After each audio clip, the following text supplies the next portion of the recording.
우리가 읽었던 이 느헤미야라고 하는 성경은 이스라엘 백성들이 멸망을 당하고 다 바벨론의 포로로 잡혀갔습니다. 그리고 바벨론으로 포로로 잡혀간 그 이후에 그들이 다시금 돌아오게 됩니다. 1차, 2차, 3차 과정을 통해서 돌아오는데 첫 번째는 이제 스룹바벨을 지도자로, 또 두 번째는 에스라를 지도자로, 그리고 세 번째는 느헤미야를 지도자로 해서 이스라엘 백성들이 자기의 폐허가 된 그 본국의 땅으로 돌아와서 이제 유다의 그 공동체를 재건하는 이야기가 이제 느헤미야 성경에 기록이 되고 있습니다.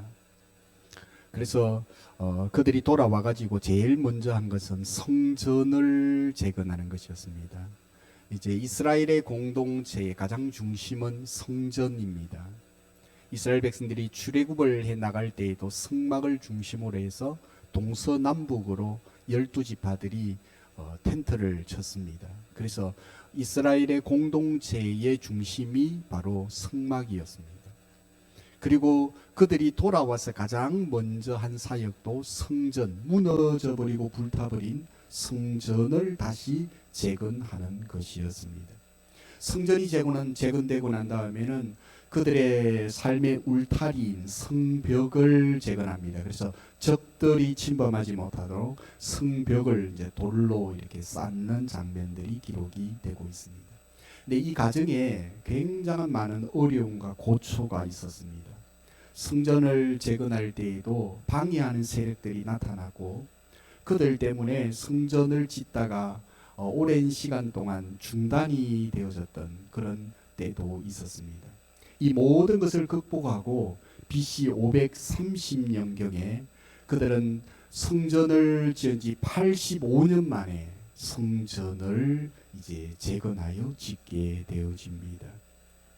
성전이 굉장히 웅장하게 이제 성전이 이제 만들어졌습니다. 그들이 돌아왔을 때에는 도시가 불타고 완전히 전쟁의 폐허가 되어져 버린 모든 좋은 것들은 다 바벨론으로 다 가져가 버리고 버려진 자들만 남아 있었던 그 땅에 성전이 아주 웅장하고 화려하게 이제 세워지게 됩니다. 이제는 그들이 언제라도 예배를 통해서 하나님을 만날 수가 있었습니다. 찢기고 상하고 상처받고 고통당했던 사람들이 그 성전에 와서 하나님 앞에 기도할 때에 하늘의 문이 열리고 은혜의 단비가 임하고 줄이고 목마른 자들의 심령에 하나님의 은혜의 물줄기가 찾아오는 이제 예배의 본문이 열리게 된 것입니다. 한편으로 보면 이제 성전이 재건되면서 이제 유다 공동체는 이제 완전히 재건되었다라고 생각할 수 있을 것입니다. 하지만 이 백성들은 거기에서 머물지 않았다는 사실입니다. 또 다른 차원의 영적 재건을 일으키기 시작합니다. 그 영적 재건이 어떤 측면에서 보면 성전을 짓는 것보다도 진정한 영적인 부흥의 운동이었다라고 말할 수 있습니다. 지금까지 85년 동안 그들은 짓다가 중단되는 여러 가지의 어려움과 고초를 뛰어넘어서 성전을 지었지만 지금부터는 이제 눈에 보이지 않는 성전을 그들은 다시 재건하기 시작했다는 것입니다. 진정한 영적 부흥을 일으키게 된 것입니다. 그래서 오늘 여러분들과 함께 이 느헤미야라고 하는 이 성경을 같이 묵상을 해보면서 그 백성들이 일으켰던 이 진정한 영적 부흥이 무엇일까?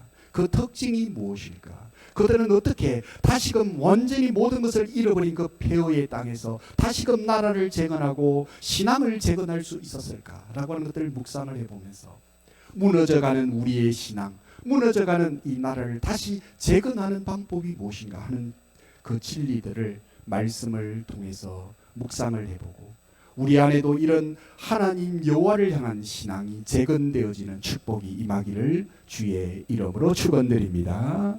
첫 번째로는 성도들의 자발적인 참여를 통해서 이 신앙의 운동이 이루어졌다는 것입니다.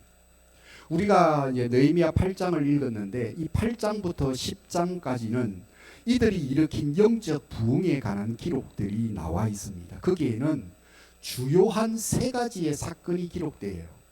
오늘 우리가 읽었던 8절부터 이제 12절까지를 보면 율법을 이제 낭독합니다. 성경의 말씀을 이제 에스라가 낭독을 하는 이야기가 나오고 13절부터 18절까지는 이제 그들이 그 말씀을 읽고 난 다음에 초막절을 짓는 이야기가 나옵니다. 그래서 초막절의 절기를 그들이 지키게 됩니다. 그리고는 이제 9장과 10장으로 들어오면서 그들은 하나님 앞에서 울며 회개를 합니다.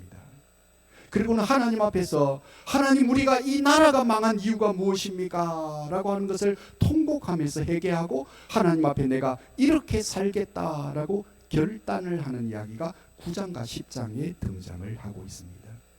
그런데 이 성경을 유심히 살펴보면 이 세 가지의 사건이 시작되는 그 첫 구절에 이와 같은 단어가 나타나고 있습니다. 8장 1절, 오늘 우리가 읽던 본문에 보면 모여라고 하는 단어가 나타나고 있죠. 모여, 모든 백성이 일제히 수문학 강정에 모였다, 이렇게 표현합니다. 두 번째 단락이 시작되는 초막절의 절기를 지키는 장면에서도 보면 13절에 모여서라고 하는 단어가 나타납니다. 그리고 9장과 10장으로 들어오면서 9장 1절에도 보면은 다 모여 이렇게 표현합니다. 모였다라고 하는 단어가 등장을 하고 있어요. 이 모여라고 하는 이 말은 이 히브리어로 보면 와예 아스프라고 하는 말입니다. 이 와예 아스프라고 하는 이 말은 아삽이라고 하는 동사에서 유래가 되어졌어요. 아삽이라고 하는 말은 모이다 하는 뜻을 가지고 있습니다. 그런데 와예 아스프라고 하는 이 원어는 스스로 자발적으로 모였다라고 하는 뜻을 가지고 있는 거예요. 그들이 모였습니다. 어떻게 모였다고요? 자발적으로 모였다는 것입니다. 자원하여 모였다라고 하는 것을 말하고 있는 것입니다. 느헤미야는 이 나라가 망한 이 땅에 들어와서 그들이 재건을 하면서 특별히 말씀을 낭독하면서 또 그리고 그들이 말씀 안에 있는 절기를 지키면서 그 말씀을 통해서 그들이 영적인 회개의 운동이 일어나는 그 장면을 이야기를 하면서 그들은 그곳에서 모였다라고 하는 말을 사용하고 있습니다. 이것이 이 세 가지 사건에 있어서 공통적으로 나타나고 있는 강조점인 것입니다. 그들은 모였는데 어떻게 모였다고요? 스스로 모였다는 것입니다. 자발적으로 이 부흥의 운동에 참여했다는 것입니다. 이것이 바로 신앙의 부흥을 일으킨 영적인 성공 요인임을 우리는 눈여겨보아야 하는 것입니다. 그들의 마음속에 성령의 감동이 오니까 마음의 감동을 받았다는 것입니다. 마음이 새로워졌습니다. 마음의 내면의 변화가 일어났습니다. 자원하면서 내가 이 성전을 짓는 운동, 그리고 신앙을 일으키는 이 운동에 내가 자발적으로 참여하고 싶은 마음이 마음속에서 일어나기 시작을 했다는 것입니다.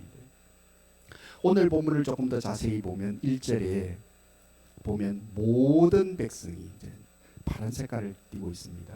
모든 백성이 일제히 수문 앞 광장에 모였다 그랬습니다. 그들이 일제히 모였다. 모든 백성이 모였다. 그리고 수문 앞 광장에 모였다라고 표현합니다. 이 말은 자발적으로 그들이 모이기 시작하는 것입니다. 적극적으로 그들이 모였다라고 하는 것을 말하고 있습니다. 이것이 바로 영적 부흥을 일으킨 도화선입니다. 한두 사람 모인 것이 아니고 모든 백성들이 모였습니다. 일제히 모이기 시작했습니다. 자발적으로 그들은 적극적으로 모이기 시작을 했다는 것입니다. 역사적으로 기독교의 역사를 이렇게 더듬어 보면 각 시대마다 부흥의 운동이 일어났습니다. 각 나라마다 부흥의 운동이 일어났습니다. 그런데 그 운동들을 보면 모두가 자발적인 운동이었다는 것입니다.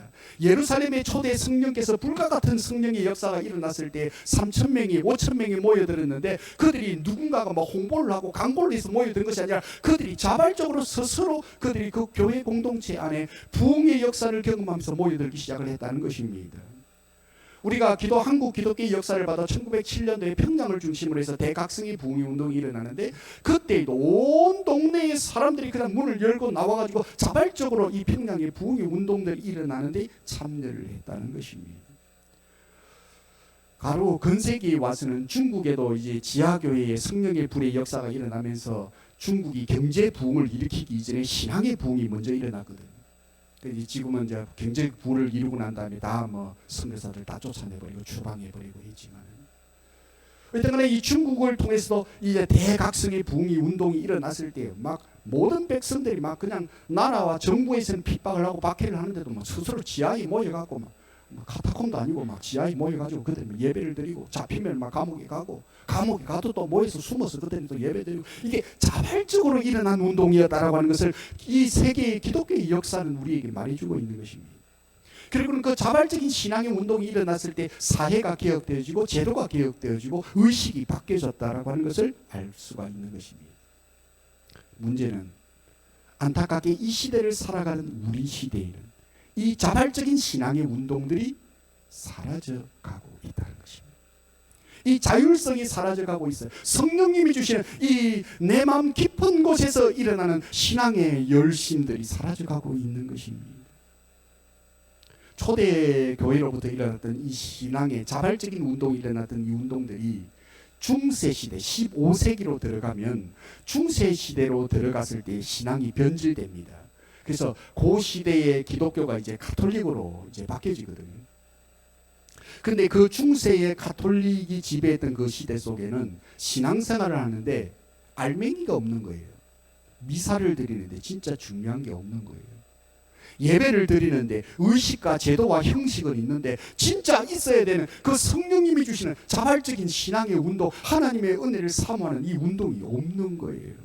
그러다 보니까 점점 신앙은 퇴색되어져 가버리고 그냥 주일날 교회에 오는 것으로 만족하는 그런 시대로 바뀌게 되면서 점점 기독교는 쇠퇴기를 맞이하고 있는 것입니다.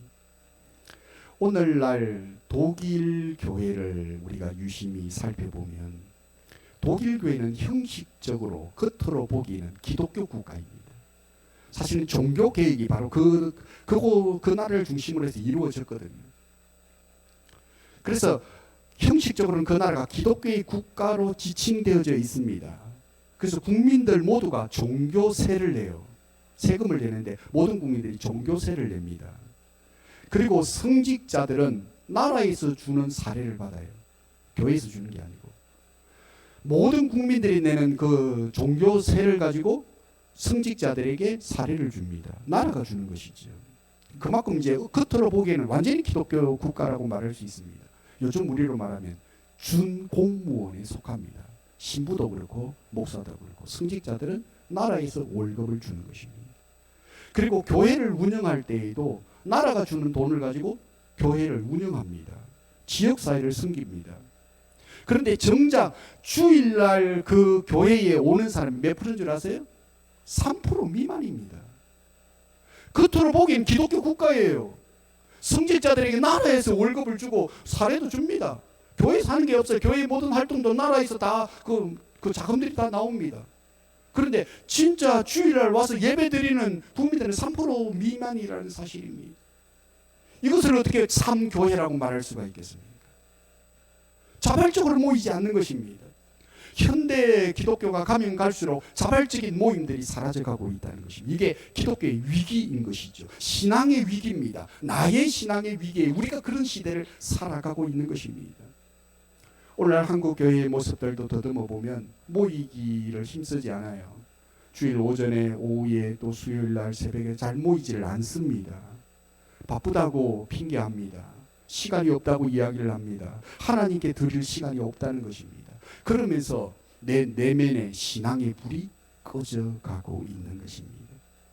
그래서 자발적 모임이 사라져가고 있는 이 시대를 우리가 바라볼 때에 오늘 성경 속에 나타나고 있는 이 느헤미야, 그 시대의 성도들이 폐허가 된 그 땅에 들어와서 그 나라를 재건하고 신앙을 재건했을 때 그들은 모두가 자발적으로 참여하면서 자원하여서 나와서 신앙의 불을 일으키고 있는 이 장면을 우리가 묵상하게 됩니다.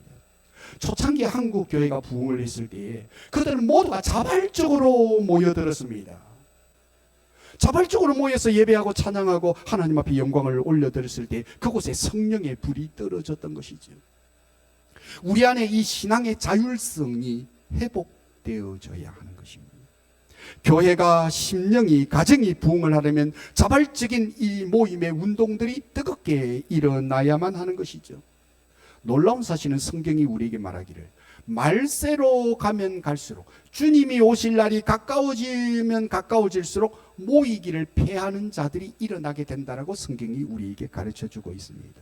이런 시대에 우리는 자발적으로 함께 모여 예배하고 하나님의 이름을 높이는 이 신앙의 운동들, 이 자율성들이 교회를 움직이는 영적인 원동력이 되는 그런 신앙의 성도들이 다 되시기를 주님의 이름으로 축복합니다. 이걸 우리가 회복해야 되는 것이죠. 두 번째로는 말씀의 사랑의 운동들이 일어났다는 사실입니다.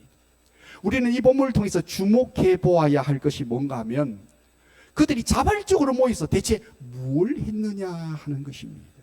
자발적으로 모여서 그들은 무엇을 했을까요? 오늘 우리가 읽었던 성경 1절 중반절은 이렇게 말하고 있습니다. 학사 에스라에게 여호와께서 이스라엘에게 명령하신 모세의 율법책을 가져오기를 청했다, 이렇게 표현을 하고 있습니다. 자발적으로 모였을 때 그들은 에스라에게 성경책을 가지고 오라라고 요청을 했다라고 말하고 있는 것입니다. 그들은 말씀에 대한 갈급함을 가지고 있었습니다. 그들은 말씀을 듣기를 원했습니다. 하나님의 말씀에 목말라 했다라고 하는 사실을 우리는 이 성경을 통해서 알게 되는 것입니다. 얼마 전에 우리 경주에서 열린음악회가 열렸습니다. 그때 싸이가 온다라고 해갖고 전국에 있는 모든 사람들이 벌떼처럼 그게 몰려들은, 아마 가보신 분들도 여기 있을지 모르겠습니다. 또 어떤 때는 사회의 어떤 문제나 이슈나 어떤 현안들을 가지고 이것을 가지고 우리가 저항운동을 해야 된다. 그래서 많은 사람들이 서울의 광화문 광장에 모여가지고 시위를 벌이고 자기의 주장을 외쳤습니다. 근데 이것도 자발적인 모임이죠. 그들은 자발적으로 모여서 노래를 하고 노래를 듣고 자기의 어떤 이슈나 사회적인 어떤 현안들을 가지고 외쳤습니다. 사랑하는 성도 여러분, 오늘 본문 속을 우리가 유심히 살펴보면 이들은 자발적으로 모여서 무엇을 했느냐? 하나님의 말씀을 듣기를 원했다라고 하는 사실입니다. 2절 말씀에 보니까 그들이 이 학사 에스라가 하나님의 말씀의 율법책을 읽었다, 이렇게 표현하고 있고, 3절 말씀에 보면 새벽부터 정오까지 그 말씀을 읽었다는 것입니다. 새벽부터 그 다음날 정오 12시까지 성경을 계속해서 읽어 나갔다라고 하는 사실입니다. 요즘처럼 이렇게 했다 하면 모두가 한 사람도 여기 안 남아있을 거예요. 다 집으로 돌아갔을 것입니다. 요즘에는 한 30분 넘어가도, 설교가 넘어가도 아이고 목사님 설교 깁니다. 당장 우리 집에서부터 소리가 나옵니다. 근데 길다 이러면서 좀 줄여라 뭐 이야기를 합니다. 그래서 참 목회자 가정에서부터 이 말을 하면 웃잖아 하면서 뭐 저도 그렇게 반론을 제기하긴 하지만, 어쨌든 간에 정오, 새벽부터 정오까지 말씀을 쭉 읽는 것입니다. 근데 성경에 보시면 남자나 여자나 알아들 만한 모든 사람들이 뭘 했다? 귀를 기울였다라고 말하고 있습니다. 새벽부터 정오까지 계속해서 말씀을 하는데 그들이 알아들 만한 모든 사람들이 귀를 기울여서 그 말씀을 들었다라고 기록을 하고 있는 것입니다. 5절 말씀해 보니까 에스라가 성경의 책을 딱 펴니까 모든 사람들이 일어섰다라고 했습니다. 일어서서 새벽부터 정오까지 그 말씀을 들은 것입니다. 여러분들 서 있으면 얼마나 다리가 아픈 줄 아십니까? 여러분이 직장에서 생활하시는 분들 가운데 서서 일하시는 분들이 있어요. 다리가 퉁퉁 붓습니다. 집에 들어가면 막 다리 마사지 안 해주면 견디기가 쉽지 않습니다. 그렇지 않습니까? 그들이 서서 그 하나님의 말씀을 들었다라고 기록을 하고 있습니다. 6절 말씀에 보면 율법책을 펴고 난 다음에 하나님을 찬양했을 때 온 백성들이 손을 들어서 아멘 아멘 아멘 하면서 화답했다는 것입니다. 그리고는 얼굴을 땅에 대고 하나님 앞에 예배하고 경배하였다라고 성경이 기록되고 있습니다. 그래서 우리가 이것을 보면 이 백성들이 말씀을 얼마나 간절하게 사모했는가, 얼마만큼 말씀에 대한 갈망이 있었는가라고 하는 사실을 우리는 알 수가 있는 것입니다. 이곳에 성령의 불이 안 떨어질래 안 떨어질 수가 없는 것입니다. 하나님의 은혜를 주시는데 주시지 않고는 견딜 수가 없는 것입니다. 야, 너희들이 이렇게 나의 말씀을 듣기를 원하느냐? 그 사모하는 심령이 하나님의 말씀에 은혜를 안 주는 것이 더 이상한 것입니다. 기독교의 역사의 이 운동들을, 이렇게 부흥의 운동들을 보면 모두가 그들이 말씀에 대한 간절한 사모함들이 있었고 그들이 함께 모여서 그 말씀을 듣기를 원했다는 것입니다. 우리가 다윗을 신앙의 영성의 사람이라고 말하는 이유 중에 하나가 뭔가 하면 다윗이 쓴 시편에 보면 끊임없이 그가 하나님의 말씀을 사모하고 있다는 것입니다. 시편 119편 97절에도 보면 내가 주의 법을 어찌 그리 사랑하는지요 내가 그것을 종일 작은 소리로 읊조리나이다 그랬습니다. 하나님의 말씀을 종일 하루 24시간 깨어있는 동안에 작은 소리로 읊조리는 것입니다. 그만큼 그는 말씀 듣기를 원했고 말씀을 통해서 인생의 해답을 찾기를 원했던 사람이 바로 다윗입니다. 다윗이 왕이 되기 전에 얼마나 힘들고 어려운 그 쫓기고 쫓기는 사울이 자기를 죽이려고 하는 그 강압과 억압을 받으면서 도망을 다니고 굴 속에 가서 숨고 숨을 데가 없으니까 나중에는 블레셋 진영까지 국경을 넘어가서 숨고 미친 사람처럼 흉내를 내고 침을 흘리고 이런 인생을 살면서 그는 뭘 사모했다고요? 하나님의 말씀을 사모했다는 것입니다. 그 말씀이 고난을 이기는 힘이었다는 것입니다. 그 말씀을 사모하는 그것 때문에 인생의 어려운 고비를 넘었다는 것입니다. 그리고는 위대한 성인인 왕이 다윗 왕이 되어졌던 것입니다. 오늘날 많은 사람들은 말씀에서 길을 찾으려고 하지 않습니다. 말씀이 내 인생의 기준이 되고 있지 않아요. 그냥 내 생각, 내 감정, 내 느낌, 내 경험, 내 노하우 이게 기준이 되고 있습니다. 성도들의 삶의 기준은 철저하게 하나님의 말씀이어야 한다는 것입니다.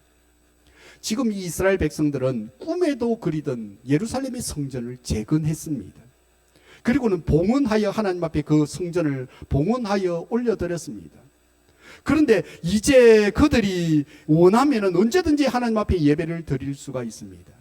성경은 그때 부흥의 운동이 일어났다라고 말하고 있지 않습니다.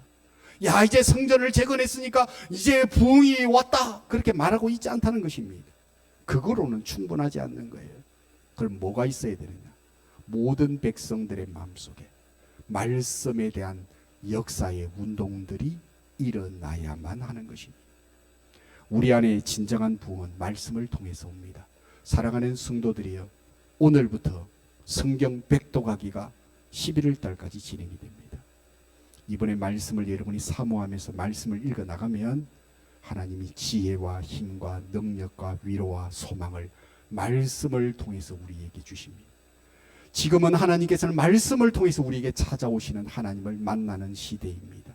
그러므로 여러분의 인생의 해답을 다른 곳에 가서 찾지 말고 말씀 속에서 신앙의 해답을 찾아가는 하반기에 여러분의 가정과 직장과 모든 삶이 되기를 주님의 이름으로 축복합니다. 예수님께서도 말씀을 통해서 역사하셨잖아요. 죽은 나사로를 살릴 때에도 말씀으로, 소경의 눈을 뜨게 할 때에도 말씀으로, 귀신을 쫓아낼 때에도 말씀, 하나님이 우주 만물을 창조할 때에도 말씀으로. 하나님은 지금도 이 시대에 말씀을 통해서 역사하시는 하나님임을 기억하고 오늘 66권 이 성경을 사랑하며 그 말씀을 통해서 인생의 해답을 찾아가는 지혜와 믿음의 성도들이 되기를 주의 이름으로 축원드립니다. 마지막 세 번째로는 말씀을 통해서 능력을 체험해야 한다는 사실입니다. 말씀을 읽고 묵상하고 연구하고 암송하고 좋아요. 근데 성경은 많이 보는데 그 말씀을 통해서 하나님을 경험하지 못하고 말씀의 능력을 경험하지 못한다면 말짱 뭐다? 와, 이거 잘하시네요. 말짱 도로복이 되는 것입니다. 우리가 말씀을 읽는 이유가 무엇입니까? 말씀을 듣는 이유가 무엇입니까? 말씀을 묵상하는 이유가 무엇입니까?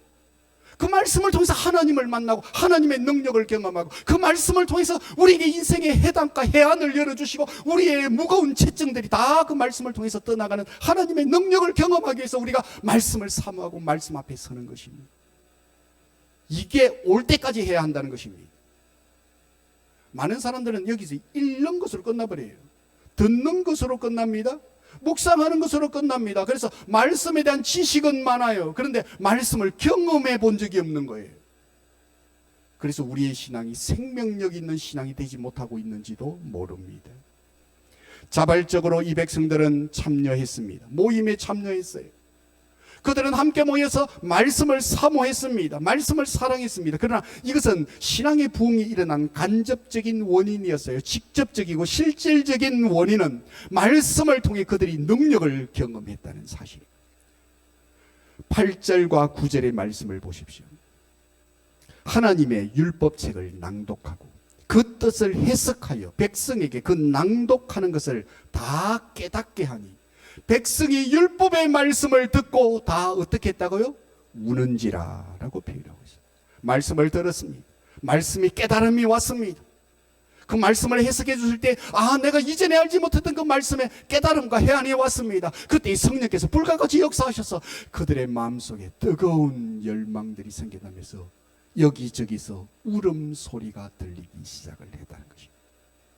말씀을 들을 때 눈물이 흐르고 말씀을 통해서 내 죄가 생각이 나고 그 죄를 통회하면서 회개하는 눈물의 운동들이 일어났습니다. 하나님의 은혜를 경험했습니다. 그때 내 안에 있는 상처가 치유되어지고 내 안에 있는 미움들이 사라지고 내 안에 있는 모든 염려 근심들이 떠나가는 그런 성령님이 말씀을 통해서 역사하시는 능력을 그들이 경험하면서 신앙의 부흥을 경험했다는 것입니다. 종종 우리 성도들 가운데도 이제 말씀을 듣다가 눈물을 쭉 흘리시는 성도들이 있어요. 여러분들은 저를 쳐다보고 있기 때문에 잘 모르지만 저는 이제 우리 성도들 이렇게 보니까 이제 눈물을 훔치시는 분들이 있어요. 은혜가 되고 감동이 되고 말씀을 통해서 성령님이 나에게 주시는 그 말씀이 자 가슴에 와닿는 저절로 눈물을 흘리면서 위로도 없고 소망도 없고 힘도 없고 또 회개도 하고 가슴이 뜨거워지는 것이. 그 모습을 보면 목회자의 가슴이 뜨거워져요. 사실은 그것 때문에 목회합니다. 제가 목회자로서 목회하는 이유가 바로 그것입니다. 한 사람이 그렇게 하나님 앞에서 은혜를 경험하는 것. 그것처럼 아름다운 것이 없는 것입니다. 목회의 재미가 거기에 있는 것입니다. 우리 성도들이 영적으로 성장해가고 변화되고 주님의 은혜를 가지고 감동을 받고 힘을 얻고 이분들은 교회에 오는 발걸음이 가벼워요. 영적인 은혜를 기대합니다. 오늘 성령님이 나에게 주시는 말씀을 기대합니다. 눈빛이 초롱초롱합니다. 일찍 와서 하나님 앞에 나에게 주시는 말씀을 주십시오. 그 말씀이 나의 길이요 그 말씀이 나의 인생의 답이요 그 말씀을 통해서 내가 오늘도 가정의 삶, 인생의 어려움들, 직장에서의 사업 현장에서의 어려움들을 하나님 내가 헤쳐나갈 그 지혜의 말씀을 나에게 주십시오. 이 마음들이 있었다는 것. 여러분이 그때 신앙이 가장 뜨거웠을 때입니다. 돌이켜보십시오. 여러분들의 신앙의 과거의 삶을 돌아보면 언제 가장 신앙이 뜨거웠는가? 바로 그때인 것입니다. 요즘에는 또 워낙 이제 과학 기술이 발달되다 보니까 옛날에는 들었던 말씀을 한 번 더 듣기가 쉽지 않잖아요. 근데 우리 성도들 가운데 이제 돌아가가지고 집에서 또 유튜브를 통해서 또 한 번 더 말씀을 또 들어보면서 저한테도 그런 이야기 합니다. 처음 들을 때보다도 한 번 더 들었을 때 참 은혜가 되어졌다라고 하는 고백을 합니다. 그런 고백을 들을 때마다 참 저도 너무 감사합니다라고 하는 이야기를 합니다. 그것이 제 메시지가 은혜가 되어서 도전을 받아서 감사한 것이 아니라 신앙생활하면서 그런 은혜를 경험하는 것 보니까 참 너무너무 감사가 되고 기쁨이 되는 것입니다. 말씀의 경험이 중요한 것입니다. 사랑하는 성도 여러분, 이번 성경 백독, 성경 통독을 통해서 여러분들이 그 말씀의 능력을 한번 경험해 보시지 않겠습니까? 오늘도 하나님은 말씀을 통해서 우리에게 역사하시는 분이십니다. 그때에 뭐가 일어나느냐? 변화가 일어납니다. 가치관의 변화, 삶의 기준의 변화, 보는 눈의 변화. 내 안에 변화가 일어나면 그렇게 미운 남편도요 사랑스러워요. 그렇게 막 눈에 가시처럼 보이는 우리 애도요 사랑스럽습니다. 내가 안 변한 거죠. 저 아이가 문제가 아니라 내가 문제였던 것입니다. 그러면서 하나님 앞에 회개하며 눈물을 흘리면서 신앙으로 고백하면서 엄마가 변하고 아빠가 변하고 남편이 변하고 아내가 변하니까 변한 그들을 보면서 가정이 변하는 것입니다. 이게 성령님이 역사하는 통로입니다. 하나님의 성령은 항상 그렇게 역사하십니다. 나의 변화를 통해서. 우리가 읽지는 않았지만 13절 이하에 보면 백성들이 하나님의 말씀을 듣고 깊이 연구하기 시작합니다. 그리고는 성경을 읽다가 초막절을 지키라 라고 하는 말씀을 들어요. 그리고는 즉시 그 말씀을 듣고 순종합니다. 그리고는 초막을 짓습니다. 성경에 보면 어디 있냐? 지붕 위에, 자기 지붕 위에다가, 집 지붕 위에다가 초막을 짓고, 뜰 안에다가 집을 짓고, 성전의 뜰에다가 집을 짓고, 그리고 수문화 광장 앞에 가서 초막을 짓고, 초막절을 지키라는 그 말씀 앞에 그들이 막 가까이에서, 집이 있는 사람은 지붕 위에 올라가가지고, 집이 없는 사람은 저 광장에 가가지고 막 초막을 짓는 거예요. 그러면서 절기를 지키는 순종의 운동이 일어나고 있습니다. 우리가 읽지 않았지만 그 밑에 더 내려오면 17절 말씀에 사로잡혔다가 돌아온 회중이 다 초막을 짓고 그 안에서 거하니 눈의 아들 여호수아 때로부터 그날까지 이스라엘 자손이 이같이 행한 일이 없었으므로 이에 크게 기뻐하였다라고 기록하고 있습니다. 여호수아가 언제 시대입니까? 가나안 정복 시대의 이야기입니다. 이스라엘 백성들이 출애굽을 해가지고 가나안 땅을 정복을 했어요. 그리고는 그곳에 정착을 합니다.